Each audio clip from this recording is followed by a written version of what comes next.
তো গাইস প্রথমে ভিডিওটি দেখো, তারপরে এই ভিডিওর ফানি কমেন্ট পড়বো। ভাড়াতে গুন্ডা যে আমার মা গো, কোথাকার গুন্ডা জানি না আমি মা গো। 5 জন ছিল আমার মা গো, 5 জন হায়ান ছিল আমার মা গো, সবাই হাতে ছিল অস্ত্র মা গো। আমরা আটকাতে গেছি, আমাদের ছুটি ছুটি আমরা বাইরে বার করে দিল আমার মা গো। কি হয়েছে কিছুই বুঝতে পারছি না। ও আমার মা গো, বলেন কি?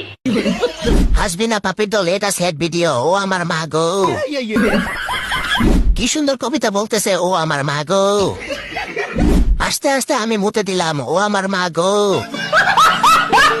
এ কেমন দুঃখ। ও আমার মা গো, হাসতে হাসতে দাঁতটা খসে পড়ে গেছে, আমি আর খুঁজে পাচ্ছি না। ও আমার মা গো, 5 জন গুন্ডা ছিল। ও আমার মা গো, এইবার চাচি ভাইরাল। ও আমার মা গো, বলেছো এই ভিডিওতে লাইকে তো কম কেন। ও আমার মা গো।